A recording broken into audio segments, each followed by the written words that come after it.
4 நூற்றாண்டுகளாக இவ்வளவு நவீன டெக்னாலஜி எதுவுமே இல்லாத ஒரு காலத்துல அவருக்கு இறக்கியறப்பட்ட வகையும் பாதுகாக்கப்பட்டு அவர் சொன்ன செய்திகள் இருக்கிற மார்க்க செய்திகள் அதையும் பாதுகாப்பாக இன்ன வரைக்கும் கொண்டு வந்து கொடுத்துட்டாங்க.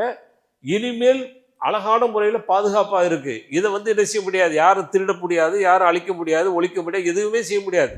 ஆனா அன்னைக்கு அல்லாஹ்வுடைய தூதர் அந்த அரஃபாவில் ஒன்று கூடும் போது லட்சத்துக்கு மேற்பட்ட கூண்டாங்க பாருங்க. அப்படியே அந்த மயானம் முழுவதும் அப்படியே தலைகளாக தெரியக்கூடிய அளவிற்கு எல்லாம் ஓப்பன் தலைகள் தான். எந்த அளவுக்கு புனிதம் சொன்னா, இந்த நாள் எப்படி புனிதமான நாளாக இருக்கிறதோ, இந்த மாதம் எப்படி புனிதமான மாதமாக இருக்கிறதோ, அதுபோன்று உங்களுடைய உயிர், உடைமை, மானம் எல்லாமே புனிதமானதாக இருக்கிறது. எனவே நீங்கள் உங்களுடைய ரப்ப சந்திக்க இருக்கிறீங்க. உங்கள ஒருவர் இறந்து போன சகோதரனுடைய மாமிசத்தை திங்க விரும்புவீங்களா? கருஹித்மு, அதை வெறுப்பீங்கல்ல, அது மாதிரி வெறுத்துருங்க. அது மாமிசத்தை திங்கிற மாதிரி தான்.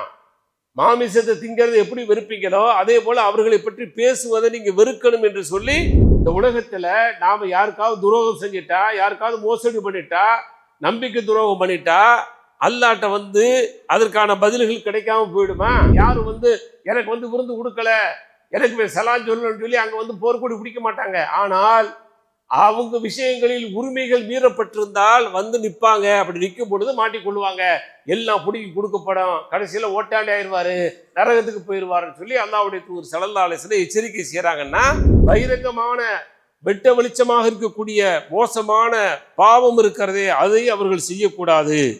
ஒருவேளை அவர்கள் அதை செய்தால் நீங்க என்ன செய்யுங்க, படுக்கையிலிருந்து விலக்கி வைங்க, அவங்கள லேசா அடிங்க, காயம் இல்லாம அடிங்க. ஒரு பீஸை எடுத்து, கால் பீஸ் எடுத்து கடிக்கிறாங்களா, கடிச்ச உடனே நீ கடி, நீ கடிச்ச இடத்துல கடி. குளிக்கும் போது ஒரு பாத்திரத்தில் போட்டி போட்டு குளிச்சோம், ஓட்ட பந்தயம் வச்சுக்கிட்டோம். என்ன வாழ்க்கை அது? கணவன் மனைவி வாழ்க்கை தானே? அப்படித்தானே கணவன் மனைவி இருக்கணும். இல்லைன்னா மாத்துங்க, என்ன ஆக போகுது உங்களுக்கு? பெண் பிள்ளைகளை என் வயசு பார்க்காம அயோக்கியர்கள் அநியாயம் பண்றான். இப்ப பாருங்க, கோயம்புத்தூர்ல 10 வயசு சிறுமிய சொல்லவே முடியலைங்க, பார்க்கவே முடியல, அவ்வளவு கொடுமை. கல்லால எரிஞ்சு சித்திரவதை எல்லாரும் பார்க்கணும், பார்க்கும்படி கொள்ளு அப்படின்னு சொல்லி இஸ்லாம் சொல்லி இந்த சட்டத்தை கொண்டு வந்தான்னு வைங்க, யார் ஆட்சிக்கு வந்தாலும் பயப்படுவான்ல. மார்க்கத்தை தெளிவாக சொல்லி புரிய வைக்கணும். மஹரம் அப்படிங்கிறத கண்டிப்பாக பேண வைக்கணும். அவர்களுடைய ட்ரெஸ் கோடு ஆடை இருக்கு பாருங்க, அதை கண்ணியமான ஆடையாக வெளியில வரும் பொழுது எந்த நாயும் சீண்டாத ஆடையாக வரணும். அஸ்ஸலாமு அலைக்கும் வரஹ்மத்துல்லாஹி வபரகாத்துஹு. பிஸ்மில்லாஹிர் ரஹ்மானிர் ரஹீம். இன்னல் ஹம்தலில்லாஹ் நஹ்மதுஹு வ நஸ்தஈனுஹு வ நஸ்தக்ஃபிருஹு வ நு'மினு பிஹி வ நதவக்கலு அலைஹி வ நஊது பில்லாஹி மின் ஷுரூரி அன்ஃபுஸினா வ ஸய்யிஆத்தி அஅமாலினா மை யஹ்திஹில்லாஹு ஃபலா முضில்ல லஹு வ மை யுضلل ஃபலா ஹாதிய லஹு. وأشهد أن لا إله إلا الله وحده لا شريك له وأشهد أن محمدا عبده ورسوله أرسله بالحق بشيرا ونذيرا.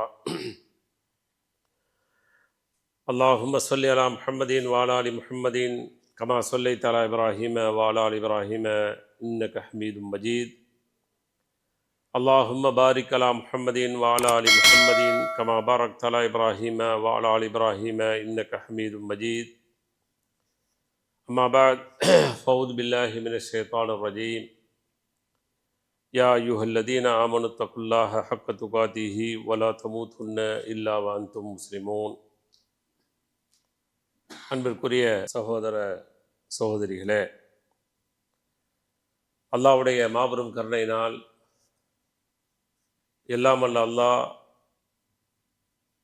அல்லாஹ்வால் ஒப்புக்கொள்ளப்பட்ட உயர்வான மார்க்கமாக இருக்கக்கூடிய இஸ்லாமிய மார்க்கத்தில் நம்மை எல்லாம் ஆக்கி, அதிலும் குறிப்பாக அவனுடைய கடமைகளையும் அவனுடைய தூதர் முஹம்மது ஸல்லல்லாஹு அலைஹி வஸல்லம் அவர்கள் காட்டிய வழிகாட்டுதல்களையும் பின்பற்ற வேண்டும் என்ற உயர நோக்கோடு, குறிப்பாக இந்த நாளில் அல்லாஹ்வுடைய தூதருடைய வழிகாட்டுதலாக இருக்கக்கூடிய அரஃபாவுடைய நோன்பை நோற்றவர்களாக இந்த சபையிலே அல்ஹம்துலில்லாஹ் நாம் எல்லாம் இருந்து கொண்டிருக்கிறோம். எத்தனையோ மக்கள் எப்படியோ இந்த நாளுடைய நேரங்களை போக்கிக் கொண்டிருக்கக்கூடிய சூழலில் நாங்கள் அல்லாஹ்வுடைய மார்க்கத்தை விளங்குவதற்காக வேண்டி நேரங்களை ஒதுக்கி மார்க்க விளக்கத்தோடு எங்களுடைய அரஃபாவுடைய நாளுடைய நேரத்தை நாங்கள் முடிப்பதற்கு ரெடியாக இருக்கிறோம், தயாராக இருக்கிறோம் என்ற அடிப்படையில் ஐடிசி இஸ்லாமிய தாவா சென்டர் சார்பாக ஏற்பாடு செய்யப்பட்டுள்ள இந்த நிகழ்ச்சியிலே நாம் எல்லாம் இருந்து கொண்டிருக்கிறோம். அல்ஹம்துலில்லாஹ். அல்லாஹ்விற்கே எல்லா புகழும். அல்லாஹ்வுடைய தூதர் சொன்னது போல மையுரிதுல்லாஹ் ஹைரன் யுஃபக்கிஹு ஃபித்தீன், அல்லாஹ் யாருக்கு நலவை நாடுகிறானோ, நன்மையை நாடுகிறானோ அவர்களுக்கு மார்க்கத்தினுடைய அறிவை விளக்கத்தை தருகிறான் என்ற அடிப்படையில் அல்லாஹ் தேர்வு செய்த அந்த நன்மையானவர்களுடைய அந்த கூட்டத்தில் அல்ஹம்துலில்லாஹ் நம்மளை அல்லாஹ் வச்சிருக்கிறான். இந்த நாளில் இந்த நேரத்தில் இந்த உலகை விட்டு பிரிந்து சென்று 14 நூற்றாண்டுகள் கடந்திருந்தாலும் கூட உலக மக்களுடைய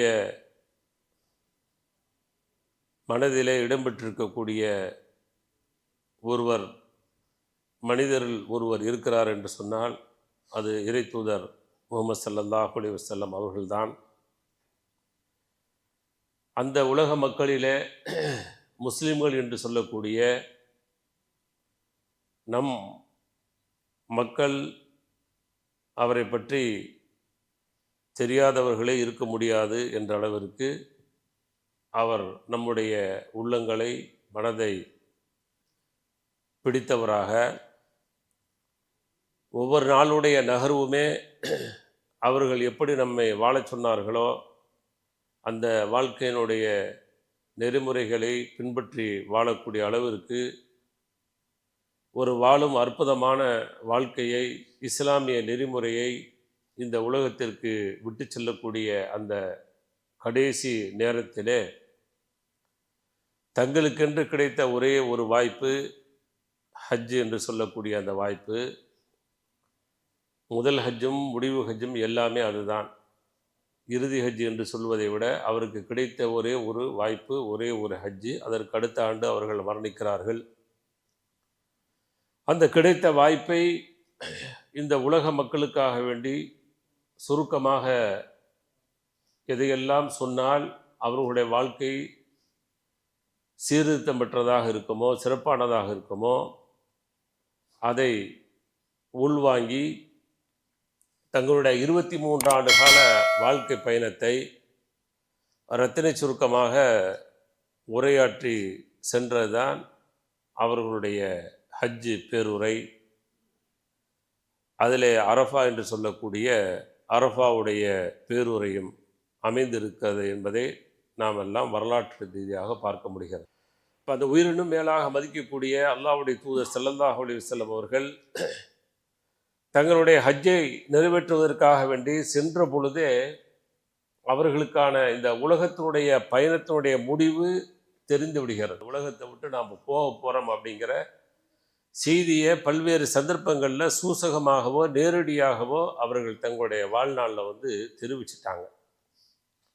அப்போ அந்த ஹஜ்ஜுக்கு முன்னாடி உள்ள சந்தர்ப்பத்தில் தான் மெம்பரில் உட்காந்துட்டு சொல்கிறாங்க, அல்லாஹ்வுடைய தூதர் அன்ன ரசூலுல்லாஹி ஸல்லல்லாஹு அலைஹி வஸல்லம் ஜலஸ அலல் மெம்பரில் உட்காந்துட்டு ஃபகால சொன்னார்கள், இன்ன அப்தன் ஹய்யரஹுல்லாஹு பைன அன் யுதீஹி மின் ஸஹரத்தி துன்யா வ பைன மா இந்தஹு ஃபக்தார மா இந்தஹு. அல்லாஹ் ஒரு அடியாருக்கு இந்த உலகத்தினுடைய இன்பங்களை தேர்ந்தெடுத்துக் கொள்கிறாயா, அல்லது மறுமையினுடைய இன்பத்தை நீ தேர்ந்தெடுத்துக் கொள்கிறாயா அப்படிங்கிற மாதிரி 2 முடிவுகள் அவர்கிட்ட கொடுத்து, இதில் எதை நீங்கள் தேர்ந்தெடுக்கிறீங்க, உலகத்தை விட்டு போகிறத தேர்ந்தெடுக்கிறீங்களா அல்லது உலகத்திலே நீங்கள் வாழறதுக்கு விரும்புகிறீங்களா அப்படிங்கிற மாதிரியான ஒரு கருத்து உட்பட அந்த அடியாருக்கு அல்லாஹ் வாய்ப்பை கொடுத்தான். இவ்வளோதான் சொல்லி முடித்தாங்க. ஃபபக்கா அபூபக்கர் சித்திக் ரலியல்லாஹு அன்ஹு. அபூபக்கர் சித்திக் ரலியல்லாஹு தஆலா அழுக ஆரம்பிச்சிட்டாங்க. அதனால தான் அவர் எங்கேயோ போய் நிற்கிறார். பக்கத்தில் உள்ளவங்கெல்லாம் அழுதுட்டு உடனே சொன்னார், ஃபிதைனாக்க பி ஆபாயினா வ உம்மஹத்தினா யா ரசூலல்லாஹ். அல்லாஹ்வுடைய தூதர் அவர்களே, எங்களுடைய தாயும் தந்தையும், எங்களுடைய தாய்மார்களும் தந்தைமார்களும் உங்களுக்கு வந்து அர்ப்பணமாகட்டும் அப்படின்னு சொன்ன உடனே கால அஜப்னா லஹு, பக்கத்தில் உள்ளவர்களுக்கெல்லாம் ஆச்சரியம் அளித்தது. குல்னா, நாங்கள் பேசிக்கொண்டோம், முந்துரு இலா ஹாத ஷேக், இந்த பெரியவரை பாருங்க, யுஹ்பிரு ரசூலுல்லாஹி ஸல்லல்லாஹு அலைஹி வஸல்லம் அன் அப்தின் ஹய்யர வஹுவ யகூலு ஃபிதைனாக பி ஆபாயினா வ உம்மஹாத்தினா. அல்லாஹ்வுடைய தூதர் வந்து ஒரு அடியானுக்கு தேர்வு செய்யக்கூடிய அந்த வாய்ப்பை வந்து அல்லாஹ் கொடுத்தான் அப்படின்னு தான் அல்லாஹ்வுடைய தூதர் சொல்கிறாங்க. ஆனால் இதை கேட்டுட்டு இந்த பெரியவர் வந்து எங்களுடைய தாய்களும் தந்தைகளும் உங்களுக்கு அர்ப்பணமாகட்டும் அப்படின்னு சொல்லி ஒரு வித்தியாசமாக சொல்கிறாரு அப்படின்னு சொல்லி ஆச்சரியத்தோடு அவர்கள் வந்து பேசிக்கொள்கிறாங்க. அதுக்கு அடுத்து அவங்களுக்கு புரியுது, ஃபக்கான ரசூலுல்லாஹி ஸல்லல்லாஹு அலைஹி வஸல்லம் ஹுவல் முஹய்யர், இது மாதிரியான தேர்வுக்கு உரித்தாக்கப்பட்டவர் இறை தூதர் தான், முஹம்மது ஸல்லல்லாஹு அலைஹி வஸல்லம் அவங்க தான் சொல்லி விளங்கிட்டோம்.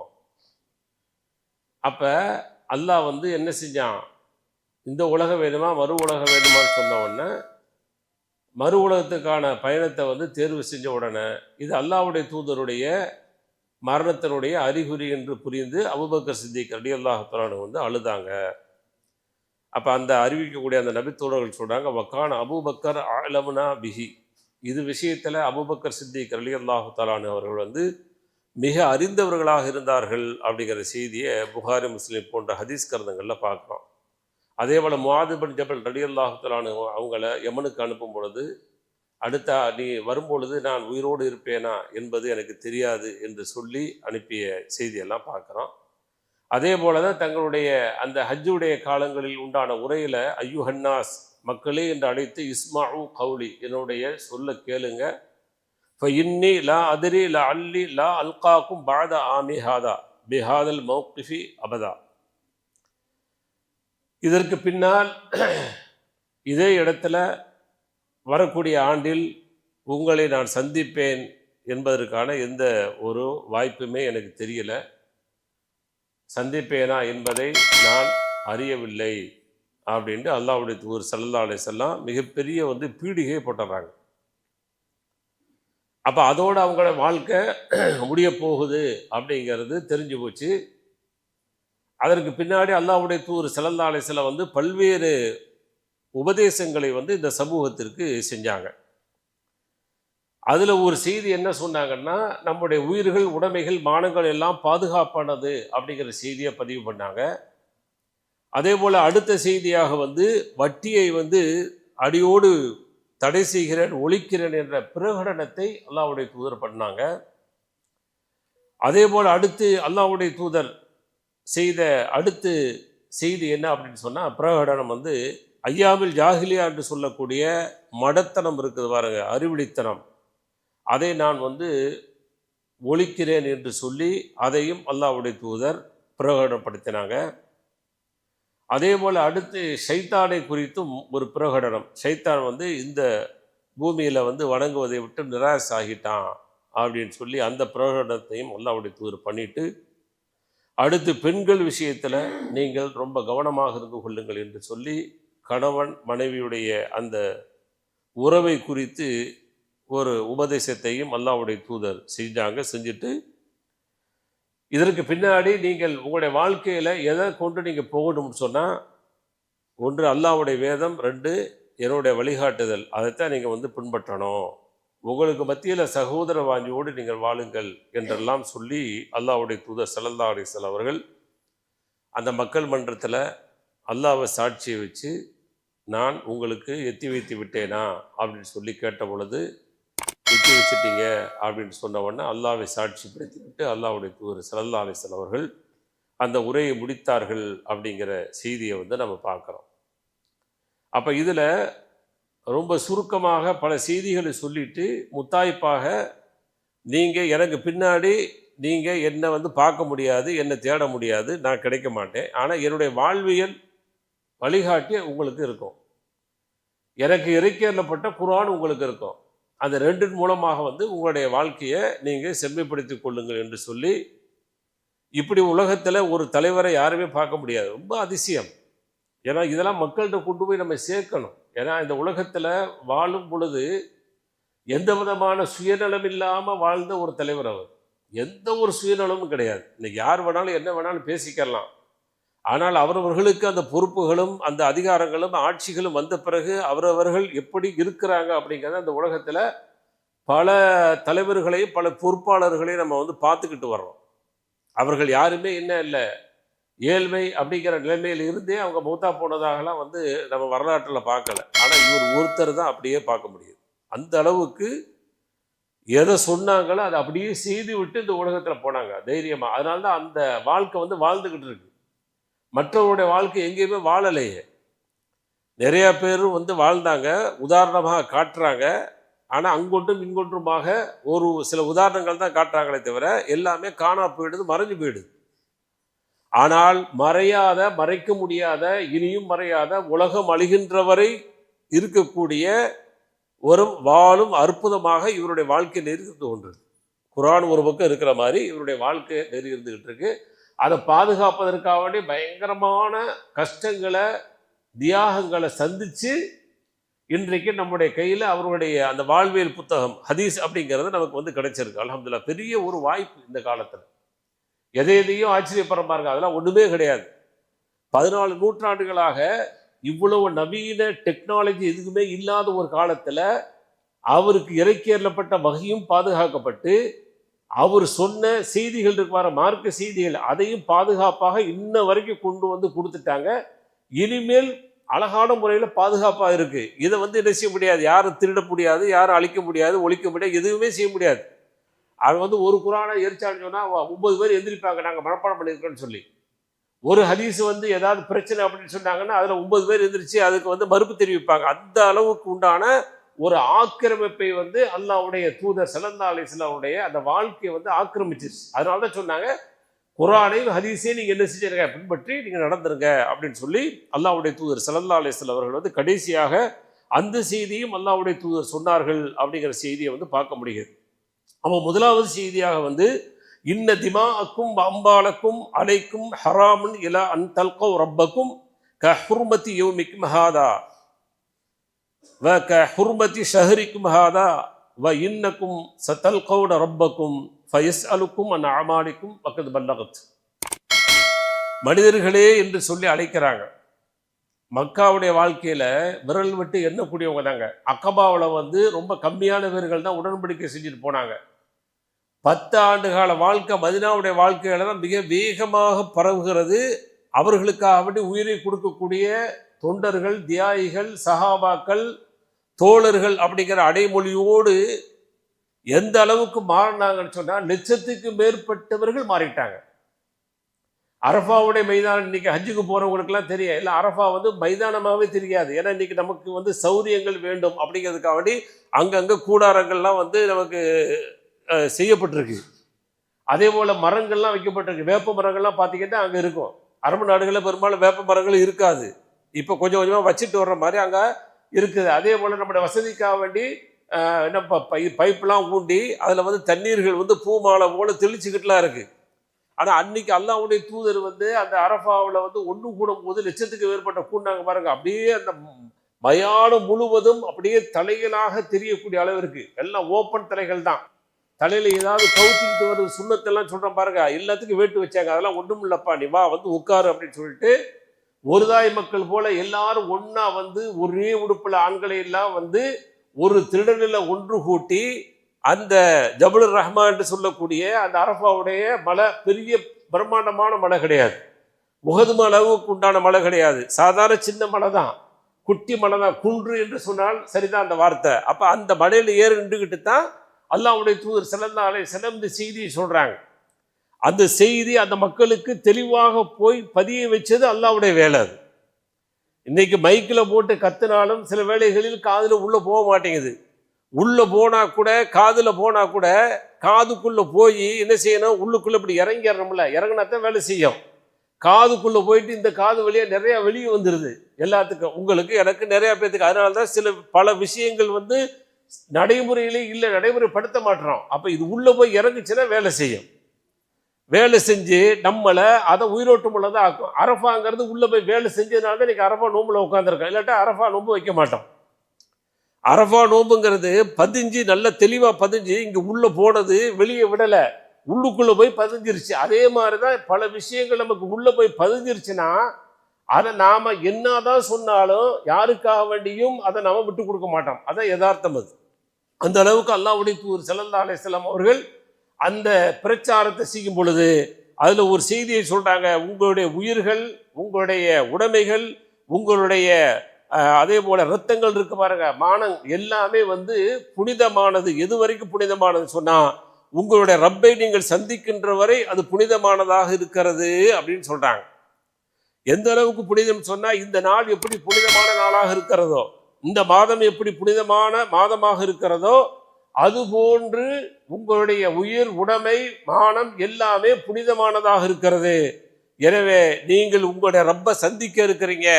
உங்களுக்கு மத்தியில ஏதாவது சின்ன பிரச்சனைகள் நடந்திருந்தால் அதை நீங்க இந்த உலகத்துல தீர்த்துக்கிட்டு போயிடுங்கன்னு சொல்லி அல்லாஹ்வுடைய தூதர் ஸல்லல்லாஹு அலைஹி வஸல்லம் சொல்றாங்க.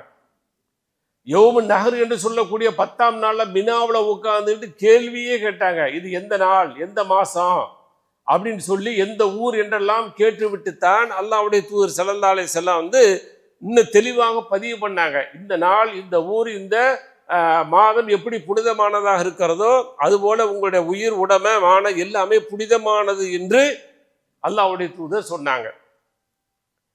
இது ஒவ்வொரு தடவையுமே நிறைய கேட்டு புளிச்சு போன செய்தியா கூட இருக்கலாம். ஆனா இந்த காதுக்குள்ள போயிட்டு உள்ளுக்குள்ள இறங்கி இருக்கணும்ல. எல்லாரும் தொட்டு பாருங்களேன், எத்தனை பேர் யாருடைய மானத்தையும் நம்ம வாங்காம வந்திருக்கிறோமா? யாரை பத்தி நம்ம பேசாம வந்திருக்கிறோமா? எதுக்கு பேசணும்? இன்னொரை பற்றி நாம 2 பேரும் சேரும் பொழுது பேசுவதற்கு என்ன உரிமை இருக்கிறது? உங்களுக்கும் எனக்கும் என்ன உரிமை இருக்கு? இப்ப நீங்கள் நானும் சந்திக்கிறோம், 3வது நபரை பத்தி பேசுறோம் இல்லையா? ஏன் பேசணும்?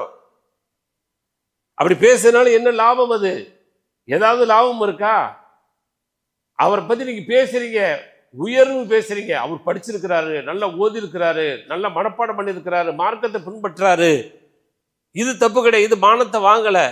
அவரை பத்தி உயர்வா பேசி அவர்கிட்ட இருந்து அது பாடம் கற்று நானும் இது போல வரப்போறேன் அப்படின்னு சொல்லி நீங்க பேசுனீங்கன்னா தப்பே கிடையாது. அந்த பேச்சுக்கள் இல்லையே இன்னைக்கு. அப்ப இவ்வளவு பெரிய உரையை அல்லாஹ்வுடைய தூதர் ஸல்லல்லாஹு அலைஹி வஸல்லம் சொல்றாங்க. யௌமு நஹர் என்று சொல்லக்கூடிய அந்த 10ஆம் நாளிலும் அல்லாஹ்வுடைய தூதர் ஸல்லல்லாஹு அலைஹி வஸல்லம் மினாவுல மக்கள்கிட்ட கேள்வி கேட்டு பதில் சொல்லி அல்லாஹ்வுடைய தூதர் ஸல்லல்லாஹு அலைஹி வஸல்லம் புரிய வைக்கிறாங்க. ஆனால் இன்றைக்கு இந்த சமூகத்தில் எல்லார்ட்டையும் நிறைய பரவி கிடக்குது பாருங்க.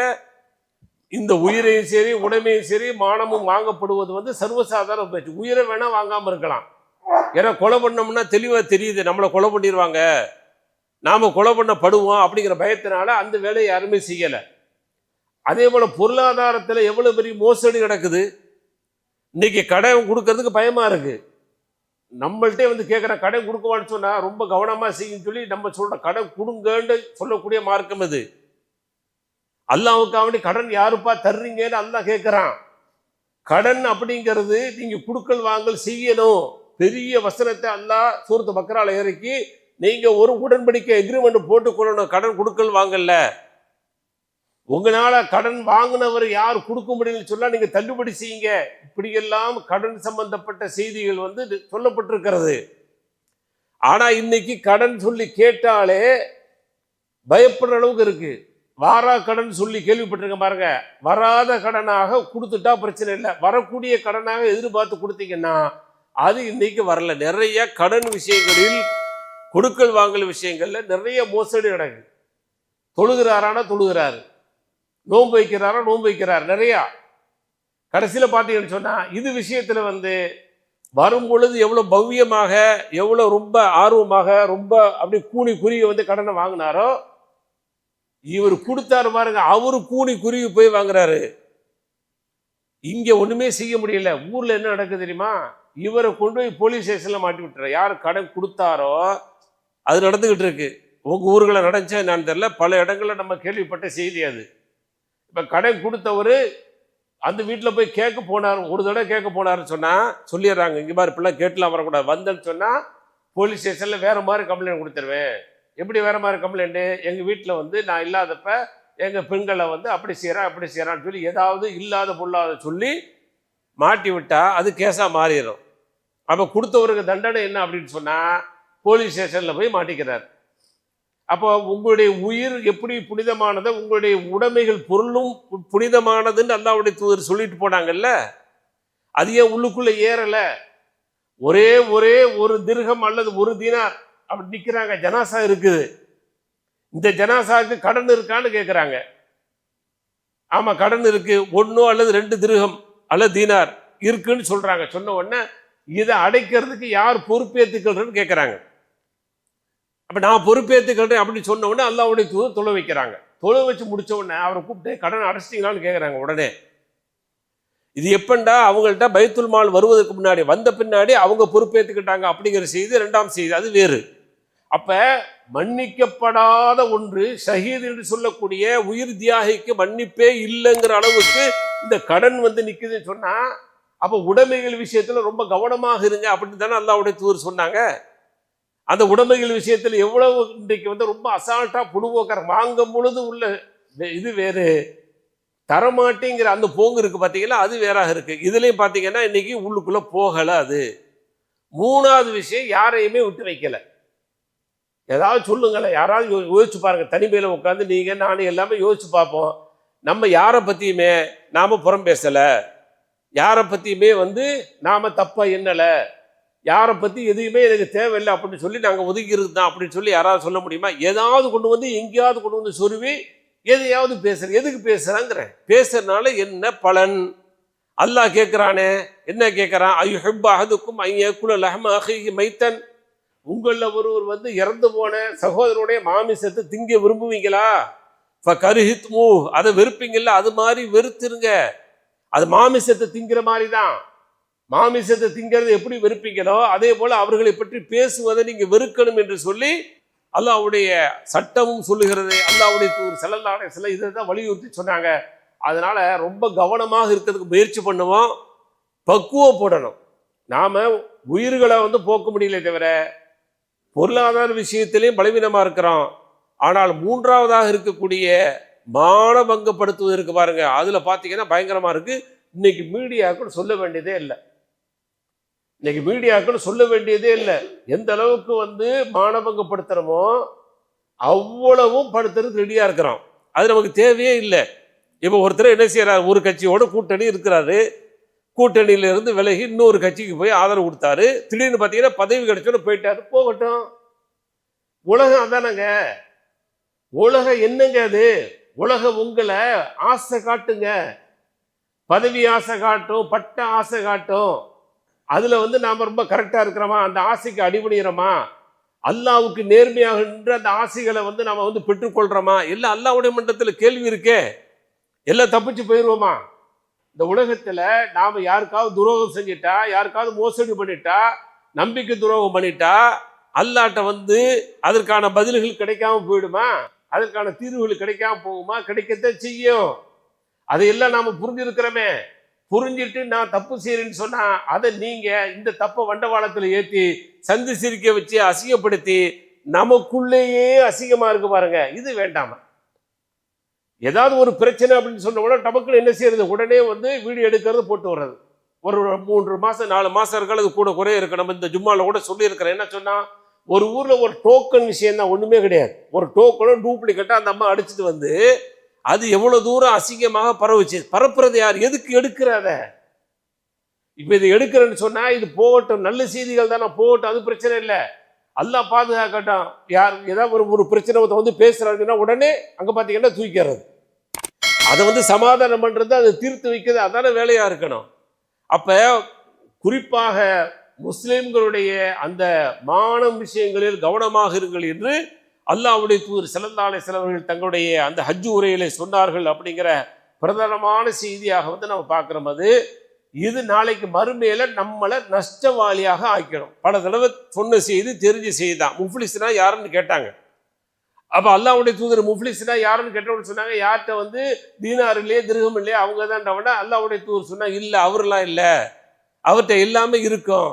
ஆனா யார் அப்படின்னு சொன்னா மறுமையில எல்லா விதமான நன்மைகளும் செஞ்சுட்டு வருவார். போது இருப்பாரு, நோன்பு வச்சிருப்பார், சக்காத்து, ஹஜ்ஜு, எல்லா நன்மைகளும் செஞ்சவரா வருவாரு. வந்துட்டு அல்லாவும் தீர்ப்பு கொடுத்துருவான், சொர்க்கத்துக்கு போன்னு சொல்லி தீர்ப்பு கொடுத்து சொர்க்கத்துக்கு போக போற நேரத்துல இன்னொரு ஆள் ஓடி வருவார். ஓடி வந்துட்டு, யா அல்லாஹ், எனக்கு அவருக்கு இடையில தீர்க்க வேண்டிய விஷயம் இருக்கு அப்படின்னு சொல்லி குறுக்க வந்து நிப்பாரு. அப்ப அல்லாஹ் வந்து என்னான்னு கேட்பான். அங்கதான் வந்து ஒரு மனுஷனுக்கு செய்த துரோகங்கள் அங்க வந்து நிக்க போகுது. இப்ப அங்க எதை கொடுக்க போறீங்க? இங்கேயா இருந்தா போய் மன்னிப்பு கேட்கலாம், மானபங்கப்படுத்தி இருந்தா ஐயா மன்னிச்சுக்கான்னு மன்னிப்பு கேட்கலாம் வாய்ப்பு இருந்தா. பொருளாதாரத்தில் ஏதாவது பிரச்சனை இருந்தா கொடுக்க முடியா கொடுத்தலாட்டா அதுக்கு மன்னிப்பு கேட்டலாம். அதே போல உயிரா ஒண்ணு என் உயிரை எடுத்துக்க, இல்லாட்டா அதுக்கு ஃப்ரீயா தர்றேன், அல்லது வந்து அதுக்குள்ள தொகையை தர்றேன், இல்லைன்னு சொன்னா என்ன மன்னிச்சிருன்னு சொல்லி எதுக்காக ஒரு வாய்ப்பு இருக்கு. மறுமையில எந்த வாய்ப்பும் கிடையாது. இப்ப அல்லாஹ் என்ன செய்யறான்? இந்த நன்மையை பூரா பிடுங்கி அல்லாஹ் பாதுகாக்கணும் அவருக்கு கொடுக்குறான். கடைசியில நன்மை எல்லாம் போயிடுச்சு. எந்த நன்மை சொர்க்கத்துக்குன்னு கொண்டு போச்சு? அல்லாஹ்வுக்கான செய்த நன்மைகள் எல்லாம் சொர்க்கம்னு கொண்டு போகும். அடியார்களுக்கும் நன்மை செய்யுங்க, குறைஞ்சபட்ச நன்மை செய்ய முடியலையா தீமை செய்யாதீங்க, அவ்வளவுதான். அவங்களுக்கு நல்லது செய்ய முடியல, அவங்கள பார்த்தா நீங்க சலாம் சொல்லணும், இது நன்மை. அவங்கள விருந்து கலைக்கணும், இது நன்மை. அவங்க ஜனாசால போய் கலந்து கொள்ளணும், இது நன்மை. இது மாதிரிலாம் நன்மைகள் சொல்லுது, மனித உரிமைகளாக சொல்லுது. இதை நீங்க செய்ய முடியலையா பிரச்சனை கிடையாது. யாரு வந்து எனக்கு வந்து விருந்து கொடுக்கல, எனக்கு சலாம் சொல்லணும்னு சொல்லி அங்க வந்து போர்க்கொடி பிடிக்க மாட்டாங்க. ஆனால் அவங்க விஷயங்களில் உரிமைகள் மீறப்பட்டிருந்தால் வந்து நிற்பாங்க. அப்படி நிற்கும் பொழுது மாட்டிக்கொள்வாங்க, எல்லாம் பிடிக்கி கொடுக்கப்படும், கடைசியில ஓட்டாண்டி ஆயிடுவாரு, நரகத்துக்கு போயிடுவாருன்னு சொல்லி அல்லாஹ்வுடைய தூதர் ஸல்லல்லாஹு அலைஹி வஸல்லம் எச்சரிக்கை செய்யறாங்கன்னா இந்த விஷயத்துல ரொம்ப கவனமா இருக்க. தொழுது அவ்வளவு எவ்வளவு சேர்க்கிறோம். இன்னைக்கு இவ்வளவு பெரிய இந்த அரபாவுடைய நோன்பு வரட்டும், வந்தவுடனே வச்சே தீர்வோம் அப்படின்னு சொல்லி ரொம்ப பெரும் முயற்சி பண்ணி ஆர்வத்தோடு செஞ்சிருக்கிற. எதுக்காக? 2 வருஷம் பாவம், வரக்கூடிய வருஷத்துக்குமான பாவத்தை சேர்த்து சொன்னது இந்த நோன்புக்கு மட்டும்தான், இந்த அமலுக்கு மட்டும்தான்.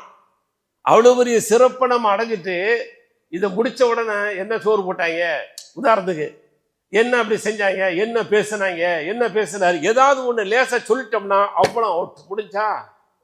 ஒன்னே ஒண்ணுதான் இன்னைக்கு ஃபுல்லா செஞ்ச பாருங்க, இது பூரா வந்து நிற்கும்.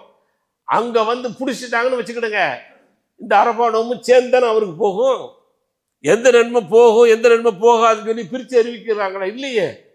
நீ எவ்வளவு பெரிய அமல்கள் செஞ்சிருந்தாலும் அந்த அமல்கள் எல்லாம் அவருக்கான அந்த தீர்வாக அங்க இடத்துல தீர்வு கொடுக்கறதுக்கு எல்லாம் புடியும் கொடுத்துருவான். புடிஞ்சு போச்சு. இவ்வளவு பெரிய மோசமான டேஞ்சரான ஒண்ணுதான் வந்து இந்த விஷயம் அப்படிங்கிறத வந்து பார்த்து கொள்ளணும். அதே போல அடுத்து அல்லாஹ்வுடைய தூதர் வந்து ரிபா என்று சொல்லக்கூடிய வட்டியை வந்து தள்ளுபடி செய்கிறேன் என்று சொல்லி அல்லாஹ்வுடைய தூதர் தள்ளுபடி செஞ்சாங்க. அப்படி வட்டி ஏதாவது கொடுத்ததுன்னு சொன்னா உங்களுக்கு அந்த மூலதனத்தை வந்து நீங்க எடுத்துக்கொள்ளுங்க, உங்களுக்கு மத்தியில் நீங்கள் அநியாயம் செய்து கொள்ளாதீர்கள். வட்டியை வந்து அல்லாஹ் தடை செய்து விட்டால் முதல் வட்டியாக என்னுடைய குடும்பம் அப்பாஸ் இப்னு அப்துல் முத்தலிப் அவர்களுடைய குடும்பத்திலிருந்து மௌதுஉன் குல்லுஹு, அனைத்து வட்டிகளையும் தள்ளுபடி செய்கிறேன் என்று சொல்லி அல்லாஹ்வுடைய தூதர் தள்ளுபடி செய்தார்கள். அதே போல அடுத்து அல்லாஹ்வுடைய தூதர் வந்து ஜாஹிலியா என்று சொல்லக்கூடிய அறியாமை காலத்தினுடைய பழக்கத்துல ரொம்ப மோசமானது என்னன்னு சொன்னா பழி வாங்கிறது இருந்துச்சு. பழிக்கு பழி வாங்கிறது பல யுகங்கள் தொடர்ந்துகிட்டே இருந்துச்சுங்க. இப்ப நம்முடைய பாட்டன் அங்க ஒரு பழி வாங்கிறது பிரச்சனை நடந்ததுன்னு சொன்னா, என்னுடைய பாட்டன் மௌத்தா போகும்போது என்னுடைய தந்தை இருக்காக மாதிரி அவர்கிட்ட அவர் வந்து வசியத்து பண்ணியிருப்பாரு, இந்த மாதிரி நமக்கு அவனுக்கு பிரச்சனை இருக்குன்னு தீர்க்கல, நீ வந்து தீர்த்திருன்றுவார். அப்ப பழி வாங்கிறதுக்கு என்னுடைய தகப்பனா ரெடியா இருப்பாரு. நடக்கும்போது அங்க ஒண்ணு இங்கே நடந்துகிட்டே இருக்கும், தீர்வாகாது. என்னுடைய தகப்பனார் போகும்போது என்று சொல்லிட்டு போவாரு, இன்னும் முடிவுக்கு வரல, நமக்கு அவருக்கு வரல. அப்ப இது இப்படியே தொடர்ந்துக்கிட்டு மோசமான ஒரு பழக்கமாக இது இருந்துச்சு. இது அல்லாத நிறைய பழக்கம் இருந்துச்சு. இன்னைக்கு ஹஜ் இருக்குல்ல, காபத்துல்லா வந்தா நிர்வாணமாக வலம் வந்தாங்க, ரொம்ப மோசமான பழக்கம், அதையெல்லாம் ஒழிச்சாங்க. அதே போல அரஃபாவுக்கு உயர்தரத்தினர் வரக்கூடாது, குறிப்பா குறைஷிகள்லாம் வரக்கூடாது அப்படிங்கிற மரபுகளை வச்சிருந்தாங்க. அதையெல்லாம் அல்லாஹ்வுடைய தூதர் வந்து ஒழிச்சாங்க. அல்லாஹ்வுடைய தூதர் அரஃபால் நின்றாங்க. அரஃபா தான் ஹஜ்ஜுன்னு சொன்னாங்க. முடிஞ்சு போச்சு, அவுட் ஆக்கிட்டாங்க. அந்த ஜாஹிலியத்தை அப்படியே காலு கீழே போட்டு ஒரே மிதி, நீ அரஃபாக்குள்ள வரலன்னா உன் ஹஜ்ஜை கூடாதான்ட்டாங்க. இவன் என்ன செஞ்சான்? உயர்ந்த மக்கள் முஸ்தலிஃபாவோட நின்றவன் அரஃபாக்கு போக மாட்டான். அப்படியாப்பட்ட கொள்கையெல்லாம் இருந்துச்சு. ஆனால் மோசமான கொள்கை என்ன அப்படின்னு சொன்னா, இந்த பழிக்கு பழி வாங்குறது இருந்தது பாருங்க, அது அல்லாஹ்வுடைய தூதர் ஸல்லல்லாஹு அலைஹி வஸல்லம் வந்து அதையும் நான் தள்ளுபடி செய்கிறேன். அதை எங்க தள்ளுபடி செய்யறேன்னு சொன்னா, தமு இப்னு ரபியா இப்னு அல் ஹாரிஸ் இப்னு அப்துல் முத்தலிப், ஐயா ரபியாவுடைய மகனுடைய விஷயத்துல வந்து நான் தள்ளுபடி செய்கிறேன். பனு லைஸுடைய கூட்டத்தார்கிட்ட வந்து பால்குடியாக இருந்தவர், கத்தலத்து ஹுதைல் என்பவர் வந்து கொன்றான். அதனால நான் முதலாக அந்த ஜாஹிலியாவில் பழி வாங்கக்கூடிய அந்த படலத்தை நான் தள்ளுபடி செய்கிறேன், மன்னிக்கிறேன் என்று சொல்லி அல்லாஹ்வுடைய தூதர் அதையும் மன்னித்தார்கள் அப்படிங்கிற செய்தியை பார்க்க முடிகிறது. அதே போல அடுத்து ஷைத்தானோட விஷயத்தில் சொன்னாங்க, ஷைத்தானை வந்து ஐயாபுதபி அருளிக்கு மகாதி ஹமதா, இந்த பூமியில எப்பொழுதுமே வணங்குவதை விட்டு நிராசை ஆயிட்டான். அந்த பூமியில ஷைத்தானுக்கு வேலையே கிடையாது. ஆனா 360 சிலைகளை உள்ள வச்சிருந்து ஷைத்தானுடைய ஆதிக்கம் இருந்துச்சு, வரலாறு தெரியும். எல்லாத்தையும் ஒழிச்சுட்டாங்க அல்லாஹ்வுடைய தூதர் ஸல்லல்லாஹு அலைஹி வஸல்லம். இருந்தாலும் உங்களுக்கு மத்தியில சில கெட்ட எண்ணங்களை கெட்ட செயல்களை வேணா தோற்றுவிப்பான் என்று அல்லாஹ்வுடைய தூதர் ஸல்லல்லாஹு அலைஹி வஸல்லம் வந்து எச்சரிக்கை செஞ்சாங்க. அதே போல அடுத்த உபதேசமாக செஞ்சது ஃபைன்னலக்கும் அலா நிசாயிக்கும் ஹக்கா, பெண்கள் மீது உங்களுக்கான உரிமைகள் இருக்கிறது, வலகுன்ன அலைக்கும் ஹக்கா, உங்கள் மீது அவர்களுக்கான உரிமையும் இருக்கிறது. அந்த விஷயத்துல நீங்கள் ரொம்ப கவனமாக இருங்க. லக்கும் அலைஹில்ல அல்லா யூத்தியன ஃபுர்ஷக்கும் அஹதன் தக்ரஹூனஹு, நீங்கள் யாரை வெறுக்கிறீர்களோ அவர்களை உங்களுடைய இல்லங்களில் உங்களுடைய படுக்கைகளில் அவர்கள் அனுமதிக்கவே கூடாது. அலைஹின்ன அல்லா ஏத்திய நபி ஃபாஹிஷத்தி முபையனா, பகிரங்கமான வெட்ட வெளிச்சமாக இருக்கக்கூடிய மோசமான பாவம் இருக்கிறதே அதை அவர்கள் செய்யக்கூடாது. ஒருவேளை அவர்கள் அதை செய்தால் நீங்க என்ன செய்யுங்க, படுக்கையிலிருந்து விலக்கி வைங்க, அவங்கள லேசா அடிங்க, காயம் இல்லாம அடிங்க. சரிப்பட்டு வந்துட்டாங்கன்னா அவர்களுக்கான தேவைகளை நிறைவேற்றுங்க, உணவுகளை கொடுங்க, ஆடைகளை கொடுங்க நல்ல முறையில். வஸ்தௌசு பின் நிசாய் ஹைரா, பெண்களுக்கு நல்ல முறையில் உபதேசம் பண்ணுங்கள் அப்படின்னு சொல்லி பெண்கள் விஷயத்துல ரொம்ப கூடுதல் கவனம் செலுத்தினாங்க. அதனால பெண்கள் விஷயத்துல ரொம்ப கவனமாக இருங்க. அவங்க கோணல் எலும்பால் படைக்கப்பட்டவங்க ஒரு மாதிரியா தான் இருப்பாங்க. நீங்க அதை நான் வளைச்சிட்றேன் அப்படின்னு சொல்லி வேகமா வளைச்சிங்கன்னா உடஞ்சி போயிடும். நீங்க எப்படி அதை அந்த வளைவாகவே இருக்க விட்டு எப்படி சரி பண்ணணும்னு சொன்னா, அல்லாவும் அல்லாவுடைய தூதரும் சொன்ன அந்த போதனைகள் இருக்கு பாருங்க, அழகான அந்த போதனைகள் உபதேசங்கள் இருக்கு பாருங்க, அதை அழகாக கொடுக்கணும். நீங்கள் வெறுக்கக்கூடியதாக இருந்தால் வெளியில மற்றவர்களுக்கு தெரிகிற மாதிரி வெறுக்க கூடாது, ரொம்ப கவனமாக இருக்கு சொன்னாங்க. கணவன் மனைவியுடைய பந்தம் இருக்கு பாருங்க, சாதாரண பந்தம் அல்ல. அதையும் அல்லாஹ்வுடைய தூதர் ஸல்லல்லாஹு அலைஹி வஸல்லம் சொல்லும்போது வஇன்னக்கும் இன்னமா அஹத்முஹுன்ன பி அமானில்லா, அல்லாஹ்வுடைய அமானிதமாக அவர்களை நீங்கள் அடைந்திருக்கிறீர்கள். அதே போல அல்லாஹ்வுடைய சில வார்த்தைகளை கொண்டு அவர்களை நீங்கள் ஹலாலாக ஆக்கியிருக்கிறீங்க. எனவே சிந்தியுங்கள் என்று அல்லாஹ்வுடைய தூதர் ஸல்லல்லாஹு அலைஹி வஸல்லம் அவர்கள் பெண்கள் விஷயத்துல ரொம்ப கவனமாக இருக்க சொன்னார்கள். இது கணவன் மனைவியாக இருக்கக்கூடிய அந்த விஷயத்துல கவனமாக இருக்கணும். இது சம்பந்தமான நிறைய செய்திகள் நம்மளால பேச முடியும். ஆனா இப்ப நேரத்தை கருதி நம்ம அது உள்ள போகல. அதனால ரொம்ப கவனமாக இருந்து கணவன் மனைவி அப்படின்னு சொன்னா எப்படி இருக்குங்கிற வாழ்க்கைய, இல்லற வாழ்க்கை எப்படி இருந்துச்சு அப்படிங்கிறத இறை தூதருடைய வாழ்க்கையில படிங்க. முதல்ல கல்யாணத்துக்கு முன்னாடி பிள்ளைகளுக்கு கொடுங்க. மணமகனாக இருந்தாலும் சரி மணமகளாக இருந்தாலும் சரி படிக்க வைங்க, புரிய வைங்க. ஒரு மணமகன் எப்படி இருக்கணும், ஒரு மணமகள் எப்படி இருக்கணும், ஒரு கணவன் எப்படி இருக்கணும், ஒரு மனைவி எப்படி இருக்கணுங்கிறது புரிய வைங்க. புரிய வச்சா தான் அவங்களுடைய வாழ்க்கை இறை தூதர் எதிர்பார்த்த மாதிரி இருக்கும். அதனால இறை தூதர் சொன்னாங்க ஹை இருக்கும் லியாஹலி ஹை இருக்கும் லியாஹலி அப்படின்னாங்க. உங்களில் யார் சிறந்தவர் என்று சொன்னால் உங்களில் மனைவியிடத்தில் சிறந்தவர் தான் உங்களில் சிறந்தவர். நான் என்னுடைய மனைவியிடத்தில் சிறந்தவராக இருக்கிறேன், போய் கேளுங்க அப்படின்னு அர்த்தம் தான். ஓப்பனா இருந்துச்சு. சிலருக்கு பார்த்தீங்கன்னா வெளியில ஒரு முகம், வெளியில பார்த்தீங்கன்னா பரவாயில்ல நல்லா இருக்காரு, உள்ளுக்குள்ள பார்த்தீங்கன்னா பயங்கரமா இருக்கும். இது வேஷம், இப்படி இருக்கக்கூடாது. இங்க என்ன இருக்குது அதே முகம் தான் அங்கேயும் காட்டணும். இங்க சிரிக்கிறேன், அங்க போனோன்னு அப்படி சீரியஸா அப்படியே பாத்தியார் மாதிரி அங்கேயும் இருக்கிறது, அது வேலைக்காகாது. போலீஸ் மாதிரி அங்கேயும் இருக்குது. என்ன வாழ்க்கை அது? என்ன கணவன் மனைவி வாழ்க்கை? நாங்கள் என்ன மாதிரி வாழ்க்கை வாழ்ந்தோம் தெரியுமா? அல்லாஹ்வுடைய தூதர் ஸல்லல்லாஹு அலைஹி வஸல்லம் வந்து எங்க அந்த இறைச்சி பீஸை கடிப்பாங்களோ அங்கே நான் வாய் வச்சு கடிப்பேன். இதுதானே சுவராசியம். கேட்டவுடனே உடனே டைலாக் அடிக்கிறாங்க. அங்கே அப்படி உங்கள் வீட்டில் அப்படி இருக்கான்னு சொல்லி அப்படிலாம் கேட்காத. ஒரு சட்டத்தை சொல்லும் பொழுது சட்டமாக புரியுங்க. சிலர் வந்து அப்படிலாம் கேட்டுக்கிறது கிண்டல் அடிக்கிறது, அது போக செய்யாதீங்க. தப்பு இல்லை, இருக்கிறதானே சொல்கிறோம். செஞ்சா என்ன செய்யுங்க. ஒரு பீஸை எடுத்து 1/4 பீஸ் எடுத்து கடிக்கிறாங்களா, கடிச்ச உடனே நீ கடி, நீ கடிச்ச இடத்துல கடி. குளிக்கும் போது ஒரு பாத்திரத்தில் போட்டி போட்டு குளிச்சோம், ஓட்ட பந்தயம் வச்சுக்கிட்டோம். என்ன வாழ்க்கை அது? கணவன் மனைவி வாழ்க்கை தானே? அப்படித்தானே கணவன் மனைவி இருக்கணும். இல்லைன்னா மாத்துங்க. என்ன ஆக போகுது உங்களுக்கு? கணவன் மனைவிக்குள்ள யூகம் இல்லை, பிரச்சனை தேவையே இல்லை, அங்க ஒன்றும் இல்லை. 2 பேரும் ஒன்னா கலந்துட்டீங்க. இந்த மாதிரி கலப்படம் வந்து உங்களுக்கு எங்க இருக்குது உலகத்துல? தாய் பாசம் தந்தை பாசம் இருந்தால் கூட தாய் பாசம் தந்தை பாசங்கிறது வேறு. கணவன் மனைவியுடைய பந்தம் இருக்கு பாருங்க, இந்த மாதிரியான ஒட்டு உறவு இருக்கு பாருங்க, இது எங்கேயுமே இல்லையே.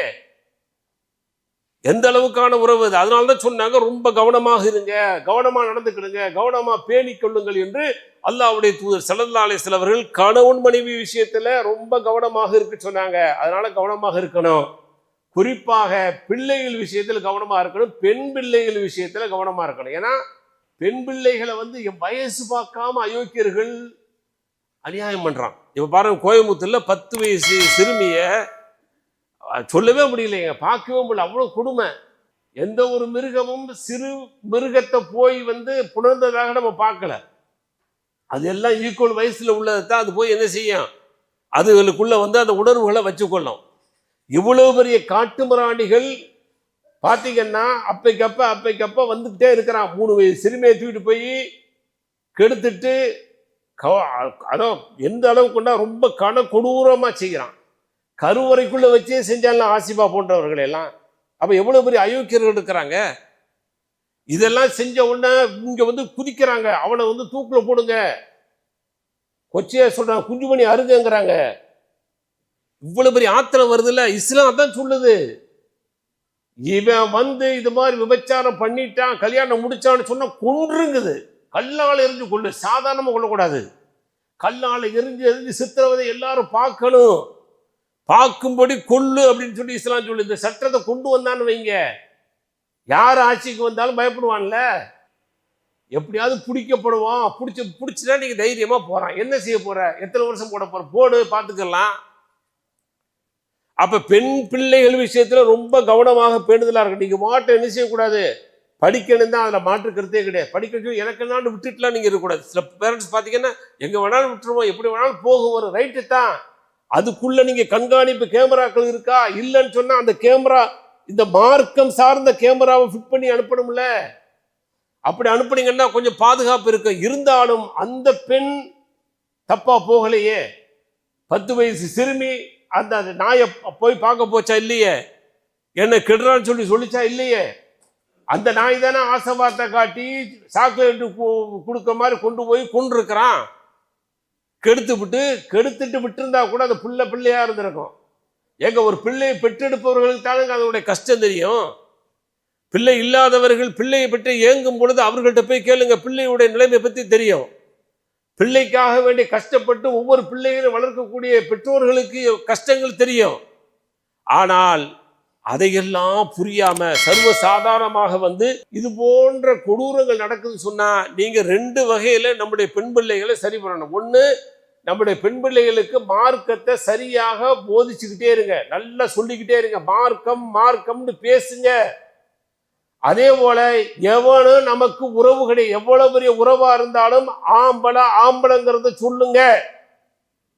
அவர்லாம் எங்களுக்கு இவர் மாதிரி அவர் மாதிரி சவுறு மாதிரிலாம் கிடையாது. எல்லாம் ஆம்பளைங்கிறது ஆம்பளை தாங்க. அதுல யாரு சைத்தானா இருப்பாங்கிறது தெரியாது. சைத்தான்ட்ட போய் மாட்டிக்கிச்சுன்னு வைங்க, பிள்ளை என்ன ஆகும்? முடிஞ்சு போச்சா கதை? கேள்விக்குறியா? இல்லையே, பிள்ளையே கிடைக்காத அளவுக்குள்ள கொண்டு போறாங்க இன்னைக்கு. அதனால பிள்ளைகள் விஷயத்தில், பெண் பிள்ளைகள் விஷயத்துல ரொம்ப கவனமாக இருக்கணும். மார்க்கத்தை தெளிவாக சொல்லி புரிய வைக்கணும். மஹரம் அப்படிங்கிறத கண்டிப்பாக பேண வைக்கணும். அவர்களுடைய ட்ரெஸ் கோடு ஆடை இருக்கு பாருங்க, அதை கண்ணியமான ஆடையாக வெளியில வரும் பொழுது எந்த நாயும் சீண்டாத ஆடையாக வரணும். ஒரு நாய் பார்த்துச்சுன்னா ஒண்ணுமே பார்த்தா ஒண்ணுமே இல்லை, அவங்க பாத்தீங்கன்னா ஃபுல்லா மறைச்சிட்டு வர்றாங்க அப்படின்னு சொல்லிட்டு போகணும். சிலர் சொல்றது, நீங்க வந்து சுடிதார் போட்டா கூட போட்டுக்கிட்டு அப்படி மேல தலையை சுத்திட்டு போகணும். என்ன சுடிதார் வந்து செலக்ட் பண்றே இல்லையா? சுடிதார் போன ஒன்று எடுத்துட்டு வந்துட்டியா நீ கடைக்குள்ள போய் 9 கடை ஏறி சுடிதாரு அதனுடைய அழகு, அதனுடைய கலரு, அதனுடைய டிசைன் எல்லாம் பார்த்தாலும் எடுக்கிற. அது எப்படி போட்டுட்டு வெளியில வர முடியும்? அழகு இல்லையா அது? இதெல்லாம் சொல்லி மார்க்கத்தை கெடுக்க கூடாது. அவர்களுடைய அழகு எந்த வகையிலும் தெரியக்கூடாது. அதனாலதான் சலஃபுண்டவனு சிலர் கோபம் வந்துடும், பயம் வந்துடும். சலஃபுன்னு சொன்னா முன் சென்ற மார்க்க அறிஞர்கள். அவர்கள பெரும்பாலும் என்ன சொல்லிட்டாங்கன்னா, முகத்தை கூட மூடுங்கிற அளவுக்கு கட்டாயப்படுத்திட்டாங்க. முகத்தை மூடுறது மூடாது ரெண்டு கருத்து இருக்கு, அது வேறு. ஏன் அப்படி சொன்னா, முகம்தான் அவனுடைய அழகுக்கான முதன்மையான காரணம். அதை பார்த்த உடனே தான் அவன் தீர்மானிப்பான் அடுத்தடுத்து உடலுடைய அமைப்பை. அப்படிங்கிறதுனால முகத்தையும் மூடு என்று சொல்லி அழுத்தி அவங்க பதிவு செஞ்சு அரபு நாடுகள், சில அரபு நாடுகளில் முகங்கள் என்ன செய்யப்படுது, மூடப்படுது. அது சட்டமானால் அது உங்களுடைய விருப்பம். மூடுறது திறக்கிறது அது உங்களுக்கானது. எதுக்கு சொல்ல வரேன்னா, குறைஞ்சபட்சம் முகத்தை கையை விட்டுட்டாவது பாக்கி உள்ள அழகுகளை மறைக்கணுமா இல்லையா? அது சொல்லிக் கொடுக்கணுமே. 5 வயசு 10 வயசு பிள்ளைகளுக்கு என்ன மாதிரி ட்ரெஸ் போட்டு கொண்டு வரீங்க? என்ன மாதிரி ட்ரெஸ் போட்டு கொண்டு வர்றாங்க? பார்க்கறதுக்கு நல்லா இருக்காது. இன்னைக்கு 10 வயசு 9 வயசுல வயசுக்கு வந்துருதுங்களே பிள்ளைய, மெச்சூரிட்டி ஆயிருந்தே. அப்ப அந்த பிள்ளைங்க ட்ரெஸ் போட்டு வரும்போது எப்படி ட்ரெஸ் போட்டு வரணும்? அழகா போட்டு வரணும் இல்லையா? அவர்களுக்கு அப்பயே மறைக்க கற்றுக் கொடுக்கணும்ல. வெளியில வர்றதையே மறைச்சுதான் வரணும் அப்படிங்கிற மாதிரி சூழலை உருவாக்கணுமே. அதை உருவாக்காம அவர்களுக்கு என்ன செய்யறது? ஆடைகளை கொடுக்கறது. ஆண் பிள்ளையுடைய ஆடைகளை போட்டு அவர்களை அழகு பார்க்கறான். ஆம்பளை மாதிரி இருக்கு அப்படிங்கிற. என்ன ஆம்பளை மாதிரி இருக்க? ஒரு ஆம்பளையோட ட்ரெஸ்ஸை போட்டு நீ ஆம்பளை மாதிரி இருக்குன்னு சொல்றது கேவலம் இல்லையாது? எப்படி சொல்ற நீ? ஒரு ஆணுடைய வாடை, ஆணுடைய அந்த ஆபரணங்களோ ஆடைகளோ இவங்களுக்கு ஒப்பாக கூடாது. அதே மாதிரி இந்த பக்கம் உள்ளது அங்கிட்டு ஒப்பாக, ரெண்டுமே ஒப்பாக இருக்கக்கூடாது. 2 பேருடைய ட்ரெஸ்ஸுகளும் சரி அணிகலன்களும் சரி ரெண்டுமே தனித்தனியாக இருக்குன்னு இஸ்லாம் சொல்லுது. ஒப்பாக கூடாது, சாபம் உண்டாகட்டும்னு சொன்னது மார்க்கம். அதனால பெண் பிள்ளை விஷயத்துல ரொம்ப கவனமாக இருங்க. சிறு பிள்ளைகள்ல இருந்தே அவங்கள மார்க்கத்தை அழகா போதிச்சு, மஹரம் என்றால் யார், யார நாம மஹரமா இருக்கிறோமோ அந்த மஹரம் மட்டும்தான் நாம கொஞ்சம் லூஸ் விட முடியும். அதுல கூட ரொம்ப பயமா இருக்கு. ஏன்னா மஹரமே இன்னைக்கு என்ன செய்யறது? வேலியே பயிரை மேய்ஞ்ச மாதிரி மேய்ஞ்சிருது. எல்லாம் பாதுகாக்கணும். அப்ப அதெல்லாம் நம்ம சொல்லி கொடுத்து, ஆண்களை பொறுத்தவரை கொஞ்சம் விலகி இருக்க சொல்லி அந்த பிள்ளைகளை சொல்லணும். கொண்டே நீங்க வாட்டில் விட்டுட்டு வந்தீங்கன்னு சொன்னா முடிஞ்சு போச்சு. பிள்ளைகளுடைய எதிர்காலம் எப்படி இருக்குன்னு தெரியல. உங்களுக்கு உங்கள் பிள்ளைகள் பிள்ளைகளாக கிடைப்பாங்களா அப்படிங்கிறது ஒரு கேள்விக்குறியாயிரும். அதனாலதான் என்ன இருக்கு, இன்னைக்கு காலேஜில் கொண்டே விட்டீங்க, அடுத்து வேலையை கொண்டே விட்டீங்க. எத்தனை குடும்பங்கள்ல கிராஸா போய் மாற்று மதத்தவரை கல்யாணம் முடிச்சு மாற்றார போயிட்டு இருக்கிறாங்க. இங்கிட்டும் சரி அங்கிட்டும் சரி போயிட்டு இருக்கேன். உங்களுக்கு பிள்ளையா கிடைச்சதா? வலதுன் சாலிஹின் எதுவும் சொன்னாங்களே, நல்ல குழந்தை, நீங்க மௌத்தா போனா துவா செய்யும்னு சொல்லி குழந்தை இல்லையே உங்களுக்கு? அல்லாஹ் சொல்லிட்டானே. நூஹ் அலைஹிஸ்ஸலாம் கேட்கிறாங்க, இன்னபடி மின்னஹ்லி, என் மகன் என் குடும்பத்தை சார்ந்தவன் இல்லை அப்படின்ட்டான். அல்லாஹ் என்னைக்கு என்னை ஏத்துக்கறலே அவன் உன் குடும்பமே இல்லை அப்படின்ட்டான்.